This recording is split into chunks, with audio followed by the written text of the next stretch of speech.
So as Lee just said, the whole creative industries is very much based around, I mean, you said a veneer of success. I often say smoke and mirrors. It's very much about projecting yourself to be at a certain level and wanting to influence other people. And that kind of the confidence that instills in them gives you the power to be able to move into lots of different roles. Just tell you briefly a little bit about my route into the creative industries. It was quite unorthodox, really. Certainly didn't do it the normal way. I never graduated on any degree course. I dropped out twice of 2 separate degrees. The reason I got into the creative industries was mainly through clubbing and networking and friends. And kind of like arts and crafts. I had a grandmother. She taught me how to sew from quite an early age, and I quite quickly learned that the kind of clothes that I wanted to wear when I went out clubbing, you couldn't buy in the shops, and I didn't have the money.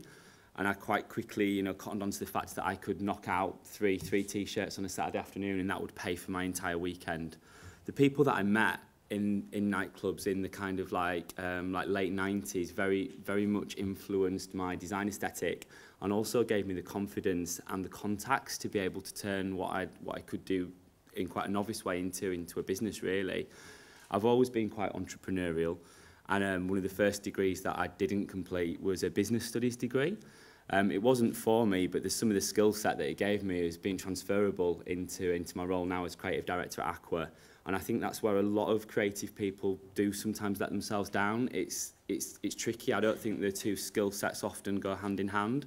Creative people don't tend to be very good at balancing the books or working out margins or, you know, negotiating distribution deals or looking at brand adjacencies for wholesale clients. But it's really important, and more so than ever at the moment, the way that the industry is.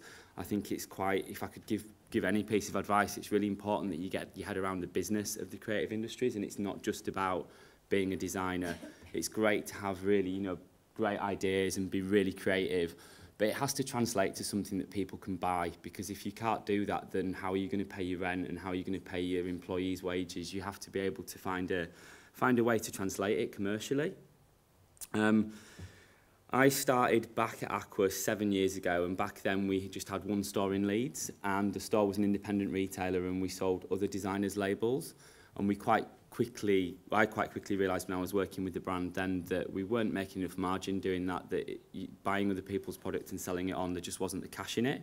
So we turned the store into an own label brand, and in the past 7 years we've now got another 2 stores in London on both ends of Carnaby Street, and we sell wholesale to clients globally like Harrods, Lane Crawford, some really big kind of high-end stores, and some really commercial places as well like ASOS, who sell huge volumes of our product. There's definitely been a decline, I think, in retail everywhere. People talk about the recession quite a lot, and we have noticed it with our retail stores, but our business has grown exponentially over the past 2 years. And I think it's getting back to business again. If you realise that you know, in the creative industries you can be global, the recession isn't felt as much in other parts of the world, and if you can find a way to market your product in emerging territories and places where they're not being hit with economic decline, then you can do some really exciting things as well, because some of these like different countries you can create different ranges for, you can learn new skill sets, you get to go and visit their stores, you can do collaborations. Some of the people that I've collaborated with since opening the stores in London have probably had the most influence on my career than I would have ever have felt going to university.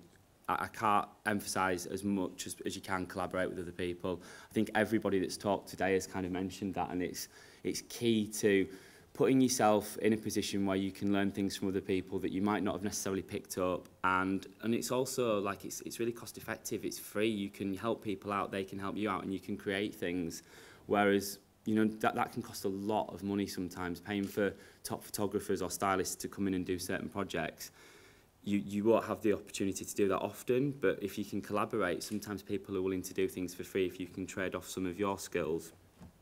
I'd just like to quickly tell you about some of the highs and lows throughout my route. I'm not going to bore you to death with too much. You can kind of see some of the highs behind you. I've been really fortunate since living in London to be able to network with a team of stylists, photographers, other designers, people like Kimmy O'Neill, who's a fashion editor at Love magazine, Scott Wilson is a really, really world-famous jewellery designer. He's worked with Karl Lagerfeld. We now do an ongoing jewellery collaboration with him. He's become quite a good personal friend and a bit of a mentor as well. He's really helped me start to understand about global fashion trends and the importance of profiling and being stocked in the right stores. As Cara touched on earlier on, it's really easy when you first start off to say yes to everything, but it can be quite damaging to your profile, and you need to be seen to be in the right stores, and you need to be sat next to the right brands, because people, if they don't know your label, they'll make an assumption based on where you're sat and who you're sat next to. Some of the high points, I think, being featured in international fashion press, like the first time we were featured in Vogue, Love magazine, Pony Step, Harper's, that was huge. Big deal, big ego rub, makes you feel really great, but then you realise it doesn't actually do anything. Those magazines, as much as they're great, and it's probably what anybody who's into fashion like picks up and you idolise it, it's not really that important. It's much more important in terms of being a commercial success when you're featured in the weekly fashion press. Magazines like Look and Now have much more of an influence on sales than some of the more high-profile ones.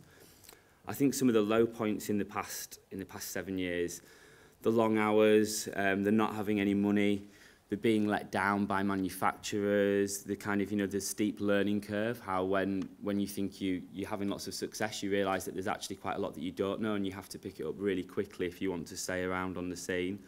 And if I could give anybody some advice that's wanting to get into the industry, and particularly in fashion, I'd say don't believe the smoke and mirrors, don't believe the hype. It's not glamorous, it's not easy, it's really hard work, but it can be really rewarding. But you've got to be really resilient and stay true to what you believe in as well, because I think there are a lot of quite influential people who will always have their idea and they'll want to influence your work. But it's really key that if you want to be in this industry, I think you should be doing it because it's your passion and it makes you happy on a day-to-day basis. That's the main reason that I've stuck in the industry when it is so tough, is because I feel quite fortunate that every day when I do go to work, I get to do something that I would be doing in my spare time as a hobby, and it just so happens that's how I make my income. So yeah, that's it. Thank you.